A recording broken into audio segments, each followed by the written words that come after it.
Wow. So you were very welcomed in your initial post on Super Bluesky. welcomed. Yeah. So I was stuck around real long. Okay. So you should have just posted more memes, like that. I know, that's, right? That's what you do. That's how the troll works, Yeah. You're like, oh, let me show you some more. Here's Yeah. your crawl. Yeah. Let me Who owns just that keep one? going. Like, not just start doing like copyrighted content and Yeah. like not attribute it to anybody. That's such a bad first experience, isn't it? It is. It's totally a bad for like I didn't go back. That's it. Like I think True Social sounds more welcoming.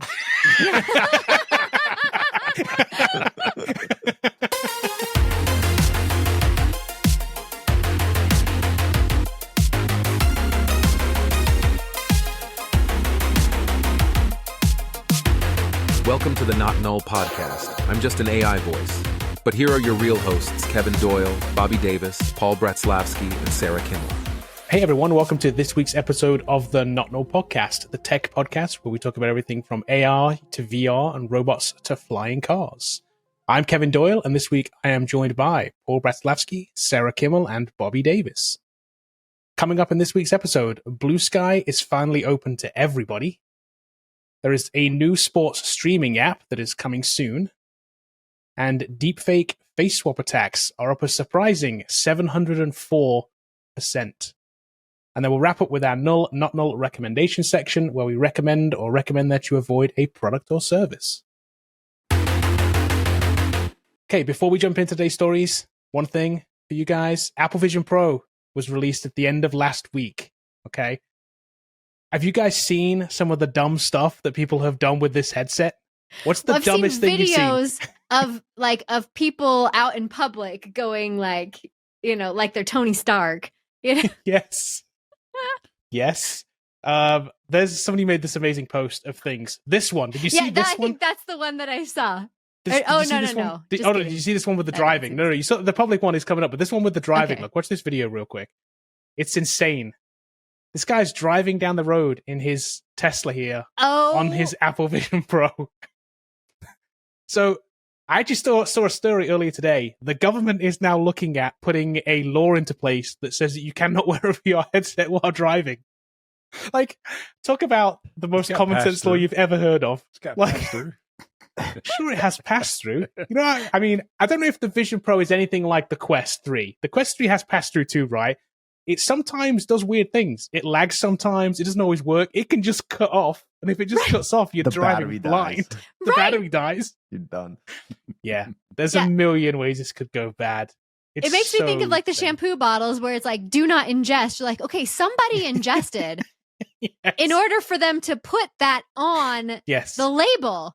Like, they have to make these laws because people are idiots. 100%. People are stupid. This was one. There was the other one. There's another guy driving. This was the one that you're talking about, Sarah. There's people out in a restaurant eating food, two of them wearing a headset. Oh my God. Talk about having to be the first one, the early bird. Right. I got to do this experience. I mean, you still look dumb. You still look stupid. It's not the size of eyeglasses yet. Do we ever think this is going to be normalized in this way? No. It's going to be the glasses that Ray-Ban's going to make. And it'll be something that looks like this. Yeah. Yes. Yeah, definitely. So those were the funniest ones. There was this guy. Oh, Paul, you're going to like this guy. This guy was out walking his robo-dog with his Vision Pro on. Oh, yeah. So he's total mister from the future. Talk about posturing. You know what I mean? Like, it's like, what is he like making up for? Like, look how cool I am. He's going to get mugged any second. It's like, honestly, I'm surprised this video went this long enough because I would have ran by, grabbed that dog for sure. I know. He's running around with his $6,000 robo-dog and his $3,500 headset. The guy's walking around with 10 grand in his pockets. Like, what does he think is going to happen? He's going to get mugged. Oh my gosh. Yeah, what I saw was a compilation video of like just a bunch of people like out in public and like literally like walking across the street like that with just like. Yes, this guy was one of the very first ones just walking across the street. Maybe that. Kind of funny. And the guy on the train was another one too. No, MKBHD debunked this one. He said this isn't real because it doesn't have multi-touch. It doesn't have multi-touch. Yeah.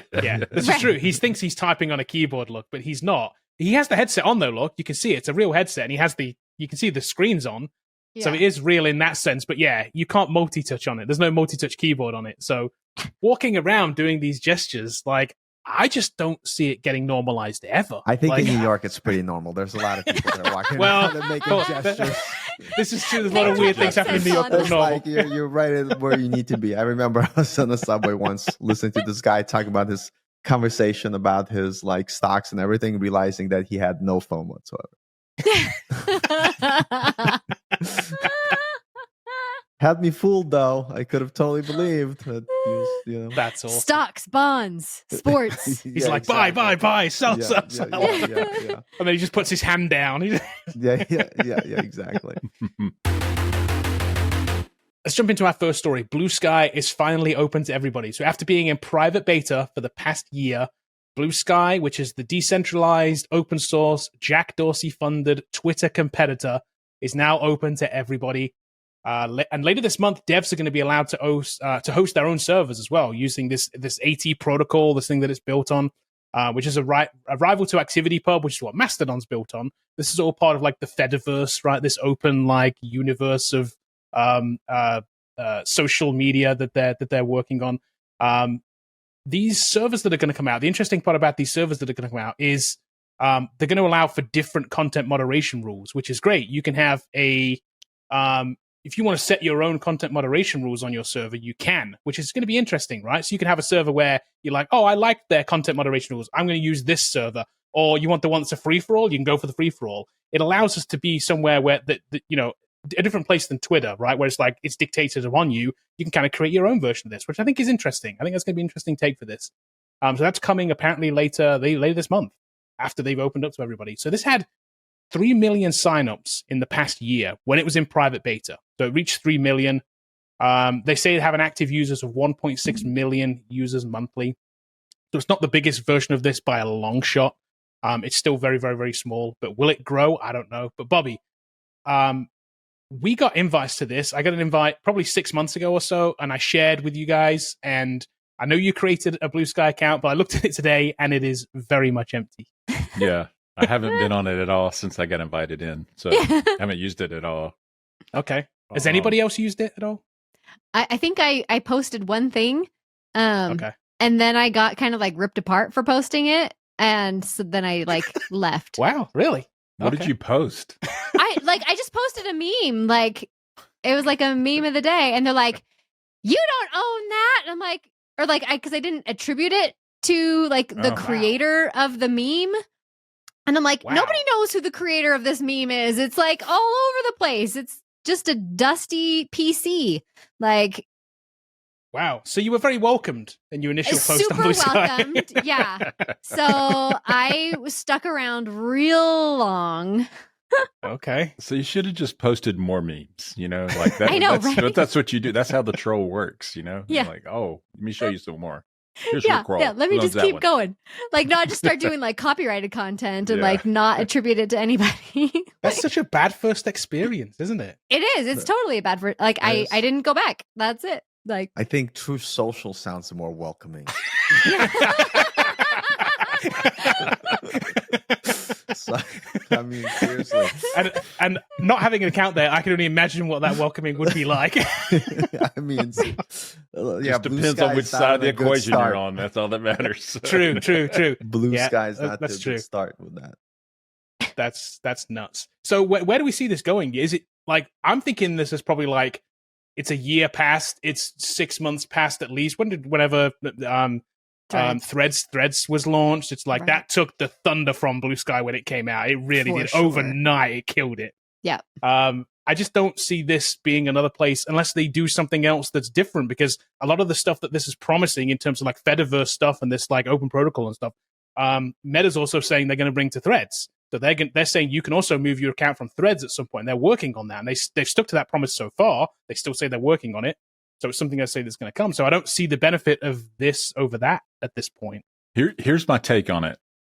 And it has a lot to do with these congressional hearings that we saw last week, where they raked Mark Zuckerberg and all these other companies there, the Coles, removing Section 230, which means that you can start suing these people, which means that if they do that, it just means that Facebook, Twitter, and all these guys will just censor the crap out of everything because they don't want to be sued. Right. And so us having like a way, if you rely on Twitter or Facebook or whatever to get your message out, having a decentralized platform is kind of cool. So while they may be late to the game, if they're the best at doing this, they could have something, because then you can like say, all right, I've got my contact. If I defame somebody, someone will come after me. So I'm responsible for my own content, but Bluesky's not responsible for it. Yeah. So I think everyone will decentralize this. And, if in a weird way, it's cool. Like if you like certain things and Facebook doesn't like it and they kick you off the platform, you don't lose everything. You don't get shut down for whatever reason, like Kevin was, like he went to Disney World, said good things about Disney World and gets banned, from Twitter. We can't have that, Right. So yeah. Seemingly that is what happened. Yeah. Yeah. Because Elon's suing Disney now through, so that's what it was. This is true. This is, now we know why you were banned. I could have predicted this. Yeah. I could have predicted this 6 months ago. Yeah. Yeah, it's interesting, isn't it? Yeah, I get that. And having the, like when we're going to be able to have our own servers and have the content moderation rules set on a server by server basis, it's going to be interesting. But I wonder if that's going to like fragment people into their own little pools more, you know what I mean? Your own little echo chambers. Well, I think you can subscribe to other ones, which is kind of cool. So you get the benefits of a large network, but you own your information and you can't be, Yeeted. kicked out of society or whatever it is. So like you can still talk or that kind of stuff, and you can subscribe to things you want to see. One of the examples was the owner of, or the CEO, Jay Gruber. The lady subscribes to a feed that's just moss, because pictures of moss, which is kind of cool. What? As long as I guess you attribute it, you'd be all right. Pictures of what? Moss, MOSS. The green stuff that grows on trees. Why does that exist? Listen, why not? You can make your own Fediverse, man. There's crazy stuff that exists. So that's insane. That is insane. I think you're right, though. I think it's like a little too late to the game. I don't think there's really anywhere for this to go at this point. Once Threads I just don't see the general population being so inclined to having that distributed environment. They just want something that works and they don't care. Right. I think you're probably right. I think it's a matter of like people we'll maybe understand it a little bit more than the average person will. Right. The average person won't know. They're just like, oh, it's just which other Twitter do I want to use? Bluesky or Threads or Mastodon? I think you're like, which is the least confusing? And probably Threads. Yeah. Right. Exactly. I do want to try that. Create your own server and see what it's like. Yeah. I think it's worth looking at to see how the content moderation part works on it. I agree. Yeah. They have said they will moderate overall too, though. So don't think this is an absolute free for all. They will still content moderate stuff that's illegal. So you still can't do anything on it. So there is still moderation rules there is a line, right? You can't just do anything with it you like. So there are still legal rules that they will still enforce. So. Mm-hmm. Just gonna make a simple one all about hating Elon, nothing too complex. I think they should. Can I be subscriber number 1? Yeah, exactly. Exactly. But I do think it's interesting, though. I mean, I do like competition that comes up in all of these environments, and if something else takes off, it gives you another chance to go out and try to get a following on whatever the new platform is. So. What's great? What's crazy about this is like if you like the first, then you already have your market share, like Twitter's or X, whatever. It's like trying to die, but it just can't die. It's just like it had too many people, and so it's still used a lot. Then you have Threads come out, and they came out earlier than Bluesky because Bluesky just, I guess, they were sleeping. They got a certain aspect of the market share to a point where Bluesky now they have so much competition that. Like Sarah, you said, I think they missed the boat. I mean, they're probably not going to last long. It's probably going to be like just some weird thing. Now, here's the one thing I want to give a shout out to. The CEO is named Jay Gruber, and she went to a boot camp. Oh, nice. Shout out to all the boot camp grads out there. Okay. That's awesome. Nice. I thought you were going to say it was Hans Gruber's sister. I thought there was going to be some Nakatomi reference for a second. No, she's a boot camp grad, and people say boot camps don't work. She's there running Bluesky. Let's talk about sports. We don't talk about sports here very often, do we, really? But a new sports streaming app is coming. So This is I don't even know what to call this, the mega sports streaming app. We'll talk about name ideas here in a second. Basically, ESPN, Fox, Warner Brothers is joining forces to make this mega sports streaming service. Or they're in the basic agreement stage, I guess. We haven't got pricing or dates or anything like that at this point. It's just a coming soon kind of like, hey, we're working on it thing. So this includes leagues like NFL, MLB, NHL. So you got football, baseball, hockey. You got NASCAR, PGA golf, tennis, plus, all this other stuff. NBA. So this is channels. Don't forget the NBA, Kevin. NBA, NBA, yeah, NBA. So they're all in there. Basically, you think of the league, everything. You look at the league, it's in there, right? Other than there are some exceptions. We'll talk about in a second. So channels like anything that's on ESPN, ESPN2, any of the ESPN channels, basically, there's so many of them these days. ABC, Fox, all the Fox Sports channels, TNT, TBS, True TV. We get a lot of baseball and basketball on those channels too. It's going to include some college sports as well. Remember last year there was the rumor that Disney was looking to sell off ESPN. It seems like they've gone a slightly different route. They didn't sell it. They've just maybe tried to merge it with some other large things to make this other thing. I think this is where this came from. Yeah. So Sarah, what do you think? Good thing, bad thing for consumers interested in this? Or is this like going back to cable bundling again? Or is this different? Yeah. I think it's different for sure because it's like all. And the only hesitation I have is currently the whole problem with sports broadcasting is the region locks, right? I don't live in the place where my teams originate because I am a transplant. I didn't grow up here in Utah, so I'm not a fan of the Jazz. I don't care.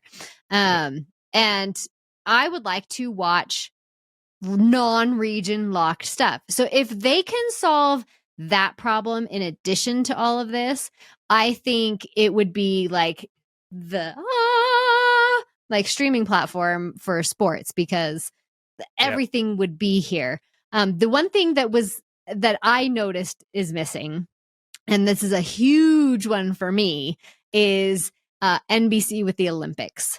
So like Peacock is going to have all of the Olympic stuff. I'm a huge Olympics fan. I watch literally all of the Olympics, and like if they could get all of the sports, then it would be like anybody who enjoys sports ever would need this service. But unless they get it all, it might be iffy. I don't see this solving the whole blackout thing. I just don't see it working that way. I just don't. I don't think that. I agree. It's bad.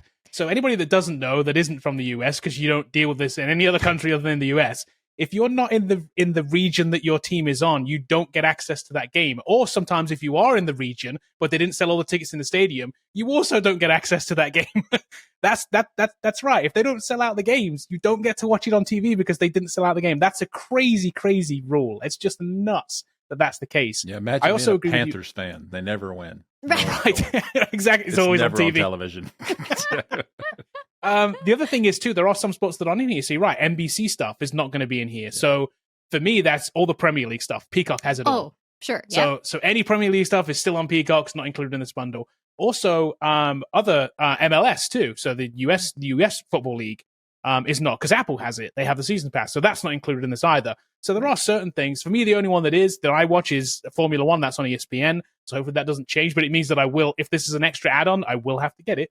Right. I'm also wondering how they do this as well. Like, is it going to be, because I subscribe to the Hulu, ESPN, Disney bundle. Same. Is it just going to be joined in with that? Am I going to have to pay more to have it in there? Is it just basically ESPN Super?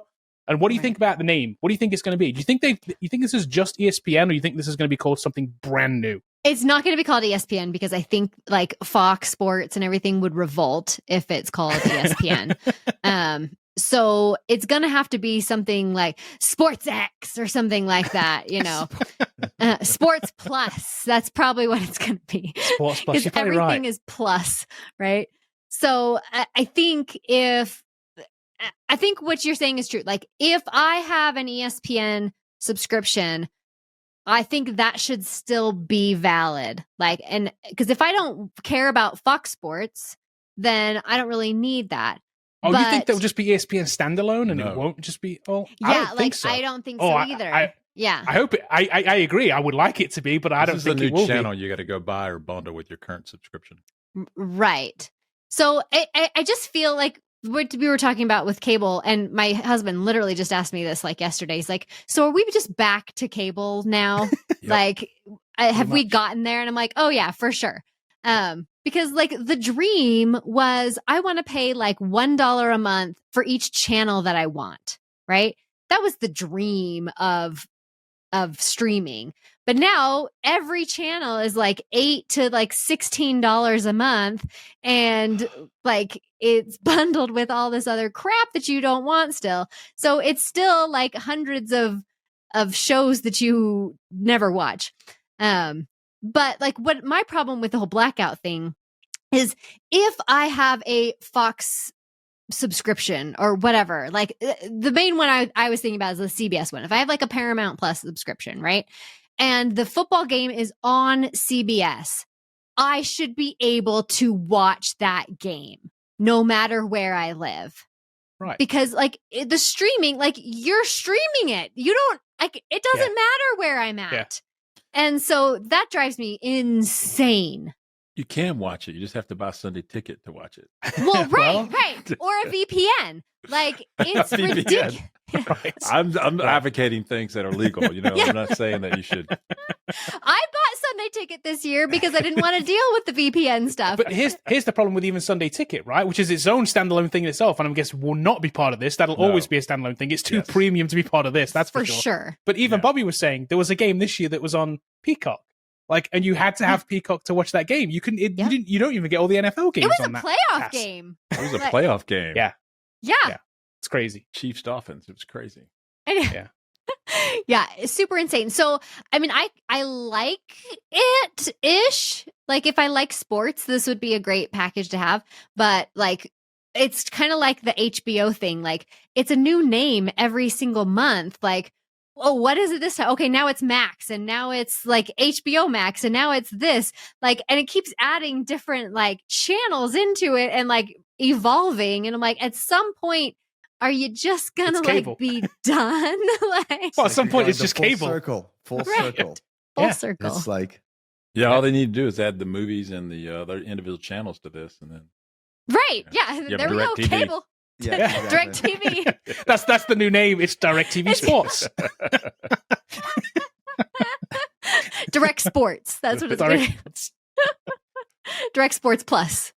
I'm dying to hear the name because I just imagine it's going to be terrible. It's just going to be, you're right, Sports Plus or something. It's going to be something. Call Elon, he'll name it. Yeah. Well, that's when it will be called Sports X. Sports X. Yeah. So we'll see. We'll see when this comes out. But I'm sure at least some of us here will be subscribing to it. I'm sure no matter what it is. Yeah, it is also weird if you notice too that they did miss out on some of college football. So if you're a college football fan, it's SEC and ACC. Mm-hmm. It's not the Big Ten. It's not the Big 12, and right. That's because Big Ten has Big Ten Network. Yeah, that's they're not going anywhere. They're going to keep that network. The Pac-12 has their own network too. Yeah. Right. Yeah. So it's kind of interesting to see. They did get SEC though, which is kind of the big one. ACC, I guess basketball's good. Football, not so much. Okay, we talked about this a lot, probably later last year, and for the majority of last year, actually. We're talking about deepfakes, but you'll be surprised to know, or maybe not surprised to know, that deepfake face swap attacks are up 704%. So that's between the first and second half of 2023. So the first 6 months of 2023 to the second 6 months of 2023, 704%. These deepfake face swap attacks are up. So basically, there was a study by iProve, a British biometric firm. Their quote is, there's been a proliferation of face swap tools making it very easy to create and inject face swaps with very little technical knowledge. So this is basically like where you have it can be a video or a photo, generally a video, and it can be real time too. So you can replace somebody's face with another person. So I could pretend to sit here and there's a tool I could run and I could pretend to be Elon Musk and say horrible things. Or I could pretend to call Elon Musk's mom and say, hey, it's me, Elon. Can you loan me some money? That's how these scams are kind of working. You're like, well, that's okay. That's who's going to fall for this? Well, recently, a worker in Hong Kong was duped to the tune of 200 million Hong Kong dollars. This is about 23 million euros. It's a lot of money. So what happened was she was in a video call with her colleagues, and Chinese police have said that everybody in that call other than her was a digital recreation of somebody in that call. She was the only real person in the call. Everybody else was face swapped. So I could see how this goes down, right? I could imagine being in that call and you're on with maybe the CEO of your company and the finance director and this other person, and there's 10 people on there and you're there. Firstly, you're never going to call out the people, right? You're never going to say, like, the CEO looks fake. Like, you're just not going to do it, right? And then when the finance director or whatever says, hey, I need you to wire that money. Can you do it right now while we're on the call? You may actually do it. Right. And that's kind of what happened here, I think. So, Paul, you think you might ever fall for one of these face swap scams? And who do you think the target is here? They're getting so good. And I He's getting an email later today. There should be like bigger consequences for it, because like there's so many people that got ruined, based on this. And it's interesting because it's like, yeah, you could have a lot of fun. Like you see these funny like images that they show. But, I mentioned in a couple of shows ago that there was like a girl who had a TikTok account or Twitter. I forgot what it was. And someone took all her stuff and they made adult content. Yeah. And created open, like it's just so easy to do. And I think it recently happened with Taylor Swift on Twitter. That was a thing. That was a big thing. Wow. Same thing, exact same thing. Oh my gosh. That's not right, because that means like anybody could take any one of us and do stupid, crazy stuff. And it's like, then the burden's on you to like go through the process, to prove that it wasn't you, or it's like, and it just makes it so much easy. So anyone with I don't know how to describe it, but like with little resources, could create some content that could have very big consequences for that person. And this is exactly their point, is that it's very easy to do these days. With the tools they list are like face swap and deep face slide. And if you look at these, that you don't need to be a rocket science to set this up.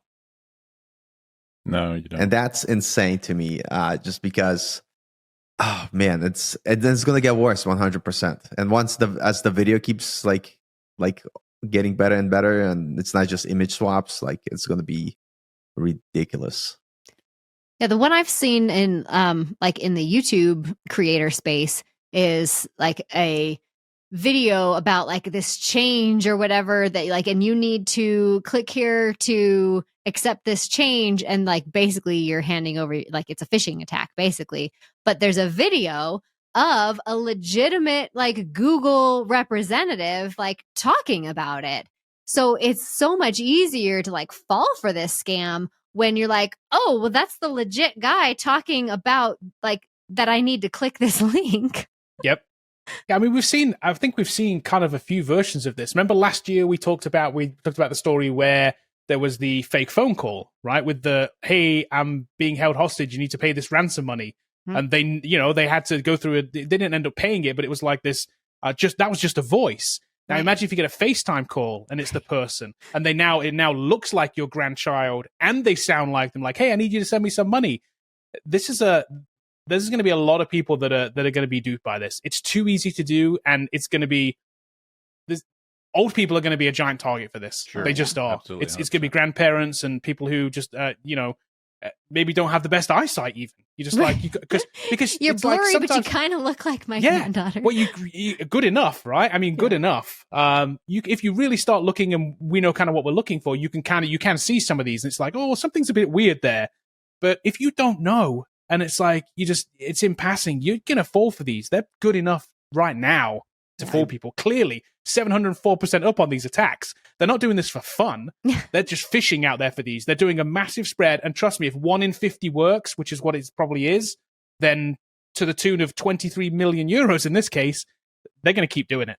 So here's what I'd say on the corporate level. So like if you're in charge of money at the corporate level to the tune of $23 million and someone asks you to transfer it, you should probably vet that. Of course. There's some things that with that story that I just I find it hard to believe, like that she wasn't in on it, but I'm not saying it could have happened. Second thing that should happen if you're using Zoom or Teams as your corporate communications, I would think that you wouldn't just take random Zoom calls from random people, that you would know that who you're talking to based on them being in Teams or whatever. Right. So I think Teams and Zoom probably has to step up and say the video you're watching is from a verified account in your corporate account to stop corporate fraud. Now, FaceTime from a phone, I think they're going to have to say, is this in my contacts, this number? Right. And is this is it a valid phone number? Because they can't necessarily spoof that. I guess they could, but there's got to be some step ups. But I do agree with you, Kevin. Like some older people will fall for this, but hopefully they don't know how to use Zoom anyway. Right. So maybe they won't be in there. I agree. I agree with you. The setup to make this 200 million Hong Kong dollars was more than just like her transferring a thing on a Zoom call. I agree.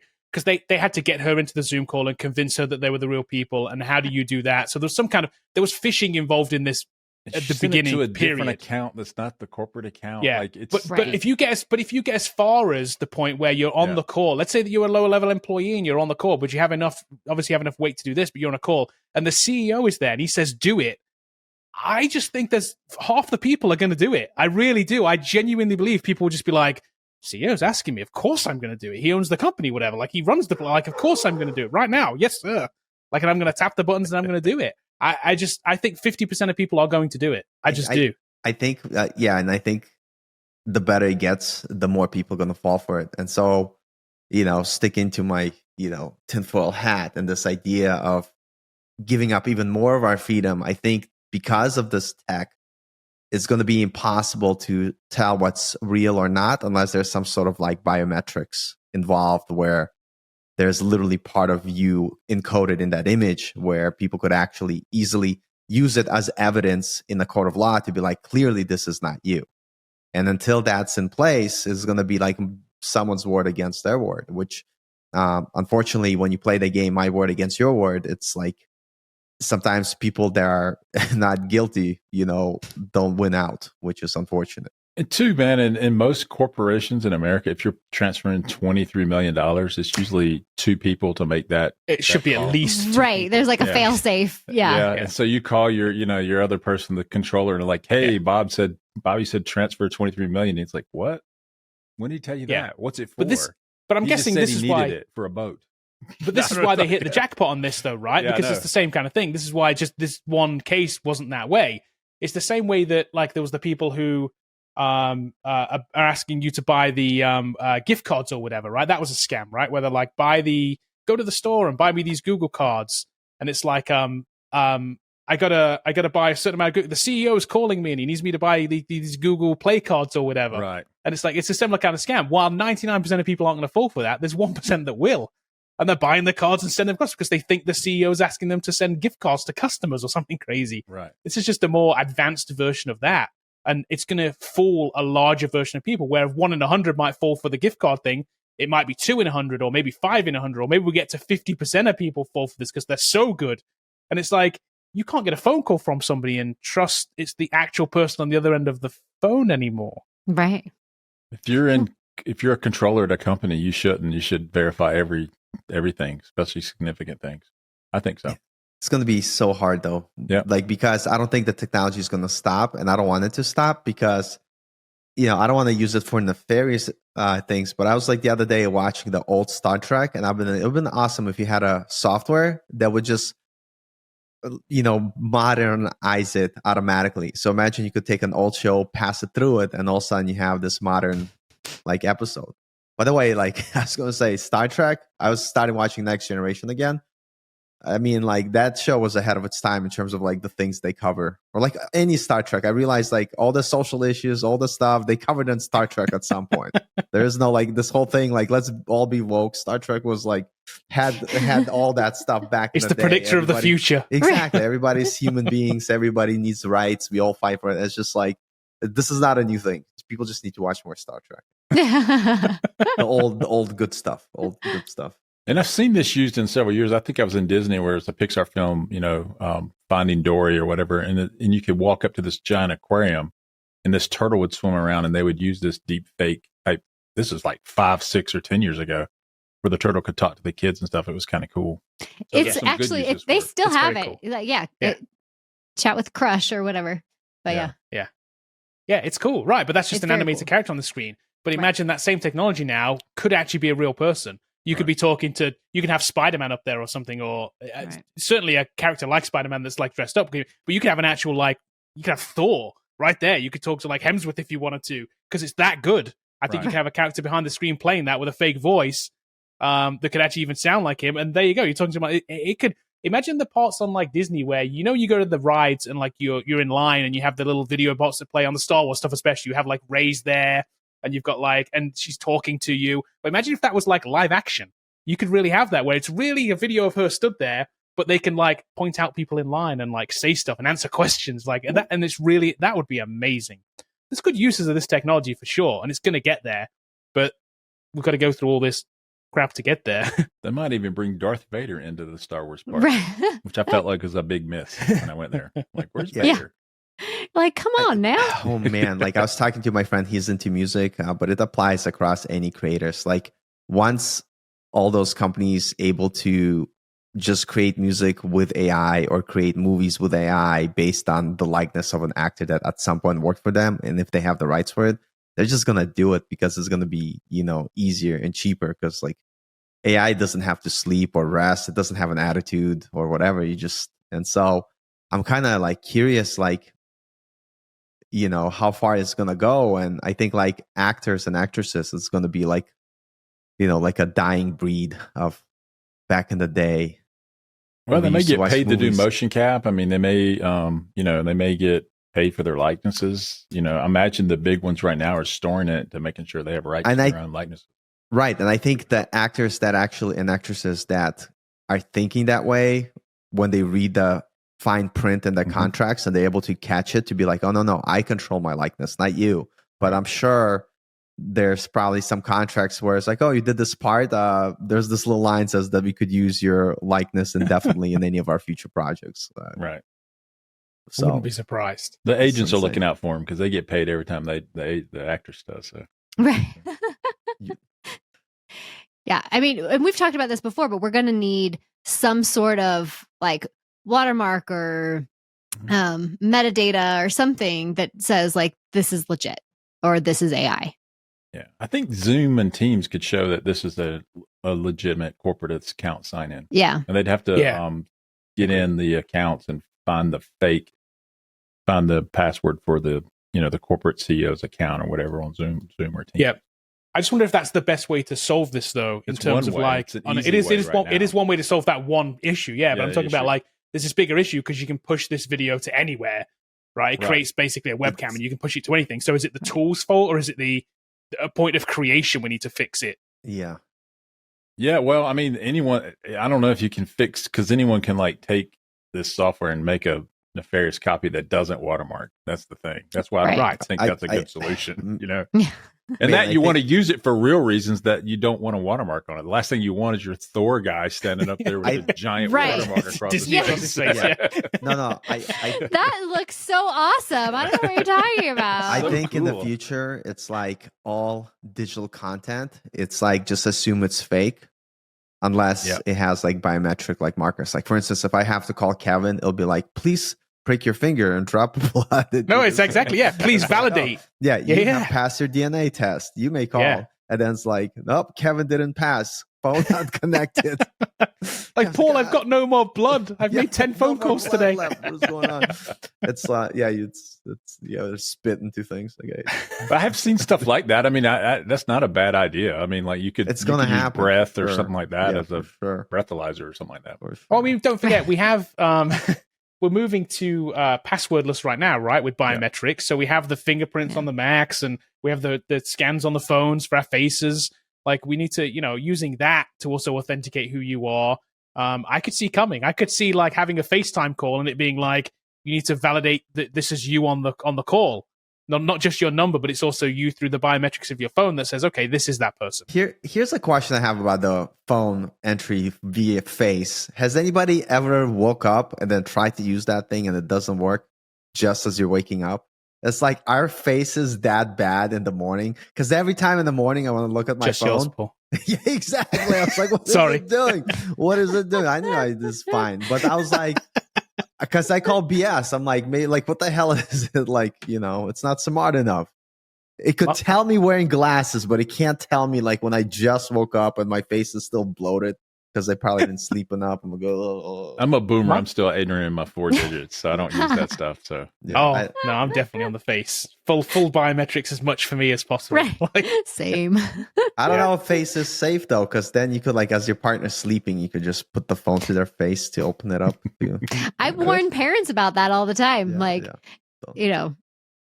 They could just put it up to your face. So do like, a thumbprint. I mean, they could even like pick up if you're a really heavy sleeper, they could pick up your thumb and do it. But yeah, that's crazy.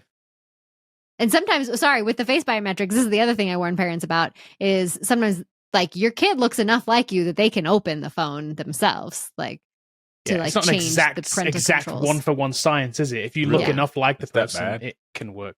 Oh yeah, no, I've heard many parents say that their kid can open their phone. There's been lots of others like doppelganger style, like, hey, because obviously it's only based on face measurements. They can't do anything more than that. So if you're an exact match, there's only a certain amount of like measurements it can take, and if you're exact match, it's like you look like that person. Can technically open it. Okay, let's talk about our recommendations for this week then. Bobby, you're first in line, so what do you got? What's your null, not null for this week? Okay, I'm on to something new. Instead of going out to eat every day, I am buying Factor. Factor meals. And so while you might think, hey, these are microwave meals, they're not frozen. They come fresh, delivered to you every Tuesday at my house. And they're actually really good. I was surprised they're really good. And then if you compare it to what I was doing is eating out every day at lunch, actually cheaper, even though it's not the cheapest thing out there. Sure. But hey, eating out has gotten so expensive anyway. It's like, so this is like $7 a meal versus per like meal. $18 at Subway or something. Right. So, really good. But the food quality is excellent. You'll probably eat less calories than a traditional Big Mac and fries and a shake or something, So, definitely. Spicy highly recommend chicken. Factor. It looks amazing. Yeah. Really good. It's really good. I'm hungry now. I could eat this right now. now. Yeah. I've been advertised because I've done some of the meal prep ones. Yeah. Like, so I've done Home Chef before, and I really liked it. Because like I'm not a cook. I don't. So it was really helpful to have everything like already just like portioned out, and I just got to like throw it in something. Yeah. These are the same guys that make HelloFresh. So if you like to cook at home, you can go HelloFresh, and this is their pre-prepared. And they come in a box that has 2 ice blocks on top. And so they're not frozen. They come fresh. You open them up, stick them in your fridge, and you get them 1 week at a time. You get them every week. And so everything you're eating is usually fresh. So you can get them 6 meals a week is what I get. Nice. I haven't tried their drinks, but maybe they're good. These actually look good. Yeah. Now I'm hungry and thirsty. But cold pressed any fruit drink is really good if you've ever had it before. Like if you've ever been to like one of the fancy juice bars and you get cold pressed whatever. Oh, so good. Sure, Jan. I'll take your word for it. So good. Water. Sarah, what you got this week? Water. Speaking of water, that is part of my not null. All right, mine. Oh, awesome. It's actually a null. But okay. What's your null for this week then? So my null for this week is kind of similar to also my anyway. So bots that buy up limited edition crap to resell at like super high markups. Yeah. So Awala, my favorite water bottle, used to do these color drops every other week or whatever. So they drop a new color. It sells out within like a half an hour to an hour, and it's fine. So the last week they were dropping this really cute Valentine's Day bottle. Which you got. Which I did get. I'm saying, but it sold out within a minute. I'm just really quick on the trigger. Like I'm within 1 minute? Minute, right? And within 20 minutes, there were over 20 listings on eBay for the bottle. And so I love these color drops. So that's kind of my not null, but I hate that it's gotten to the point where there are these resellers that just buy them in order to mark up at a significant cost. I'm like, if you want the bottle, great, go ahead and buy it. And I want I don't need to be so limited edition where I am the only one that has this bottle. Anybody who wants it, I hope they get it. But I don't want people buying it that don't actually want it. And that's just like driving me crazy right now. I mean, even though I got it, but there were so many people that were mad. It is crazy because this is a problem that we have yet to solve that has been around for now decades. Right. It's literally been such an issue for a long, long, long time. Anything sold on the internet that is in demand will have bots buy it up and resellers resell. I've written a bot that did it back in the early 90s. Yeah. I bought all the Bruce Springsteen tickets in one day. Did you really? For Ticketmaster, and then they changed the terms of service after that. Wow. Because of you. You did it. Yeah. But still today, you're though. You're my Null, Bobby. Still today, though, concert tickets that has the same issue. Yeah. Sold through the same platform, Ticketmaster. You were talking about something in the 90s. We're talking about 20 years later. They are still having the same issues for the same things. Well, I think Ticketmaster just sells them ahead of time to the brokers. Right. Well, I think they just avoided it altogether. We can't beat you. Let's make a deal here. What do you want? Yeah. 100%. Yeah. Well, they're getting sued for that. So. Yeah. Same thing happens with sneakers. If you're into sneakers, like the Nike drops that happen for any Jordans or anything like that, or the Dunks or anything, same thing. Resellers just buy them up and resell them on because there's a big market for them. Right. Same thing with any kind of in-demand tech too. There was a problem with iPhones at a point in time where it was doing the same thing too. They just had to supply more so that you could actually buy the thing, which is not really the solution, is it? Because we've never fixed this problem. It's anything that's in demand that they think they can resell, or reseller will buy and just have a bot just buy it. It's like that poster behind you. What's that group behind you? Mondo. Oh. Yeah, Mondo. Yeah. Yeah, same thing. They and I will say, I've sold some Mondo posters. I've never bought a Mondo poster to sell, but I have sold Mondo posters that have gone up over time. I had a King Kong one that I bought for like $80 and I sold for $800. Like, why would I not? Like, why would I not? Right? Somebody's willing to pay me that amount of money. Yeah, I'm selling it. But that was based on it being super limited, right? And I held it for like 2 years or something. Like, I didn't just buy it to sell it. I had it. Right. It's a different thing, but they're just using. And it wasn't a bot. It was me. I showed up. I bought the thing. I went online. I clicked the button. Exactly. I think that's different. It is different. It's different because the bots just it's crazy. The Nike sneakers app has a terrible problem with bots, and they even acknowledge it. They talk about it. They're trying their best to stop it. Right. But the bot people are just ahead of the app. Yeah. They just understand it more than they do. They even limited this bottle to one per person. You had to buy one per person, and still within 1 minute. 1 minute. But so here's where my not null comes in, because like it's around the same thing. So what Awala did, because people on social media were just up in arms. Like, I was trying to buy it. Like, their CAPTCHA was terrible. It kept like repeating the CAPTCHA like over and over and again. Yeah. So like by the time legitimate people got through the CAPTCHA, everything was gone. Well, the bots already got through it on the first try, right? Exactly. I mean, they didn't even have to go through the CAPTCHA. They just went in the back end and like bought everything. Yeah. And so what Awala is doing is re-releasing the bottle for pre-order, and it's going to be open for order for like 24 hours. So anybody who wants it like can buy it, right? So this is great.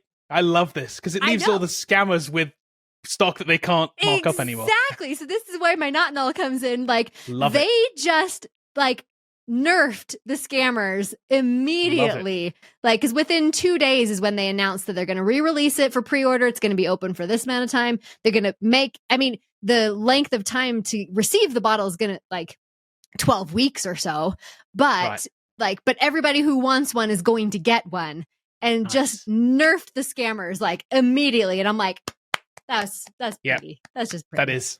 It's so good because they're now stuck with stock. Money too, you know. Yeah, right. Exactly. Yeah, they got to sell more. Exactly. It's win-win for them. That's right. Awesome. Yeah. And they don't have to like have stock that they don't end up selling. Like, they just are manufacturing exactly as many as want it. And so I think they're going to change their color drops to more of that approach. I like that. Which I think is great. But yeah, so a big FU to the scammers. Nice. Okay, Paul, what you got this week? I just got a show because I've been talking a lot about Star Trek. So I watched season 3 of Picard. And is the show good? I mean, that's a relative term. Yeah, it's a good. But I'm a big fan of Star Trek: The Next Generation, and they brought like pretty much everybody from that old Star Trek: Next Generation. So to me, it was like a big like, oh my god, like I used to like watch this as a child. This is so awesome, and I love Patrick Stewart as an actor, so he could make complete garbage. I'll still watch it. But it was a really good. I really liked it. It was a good show. Like, I mean, if you're not into Star Trek and you didn't grow up on Star Trek: The Next Generation, maybe you're gonna be like, ah, this sucks. But you know, if they're not making good Star Trek, I mean, I'm gonna take what I can get, and this is it. There you go. It was good. So speaking of Picard, have you seen the new, I think, the Paramount Plus Super Bowl commercial they've already released? No, not yet. No. Oh my gosh. He's I'm going to paste the link for you guys. If you play it, you might get copyright struck because there's a Creed song that plays in it, but okay, we won't play it then. Yeah, we'll put the link in the description, though. Yeah. Oh, hang on, I didn't paste the right thing. But anyway, yeah, you'll have to watch it especially if you like him. Okay, my not null for this week is it's been a while since I bought a new primary TV, and about 3 weeks ago now, something like that, 4 weeks ago, maybe a month ago, I replaced my primary TV. So I went from it's about 4 or 5 years old now. I went from a Samsung Edge-lit LED is what I had. At the time, it was 4K. It was, I think, 65 inches. So it was a decent TV at the time, cost a fortune at the time. But I was like, it's about time. You know, TV technology moves fast.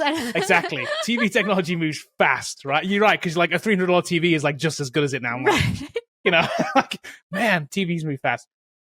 So I bought the latest, greatest version of a TV, and it was a toss-up between a Samsung and an LG, and I wanted to go OLED this time. So I went for a Samsung OLED because my old Samsungs, I've had a couple, they've been great.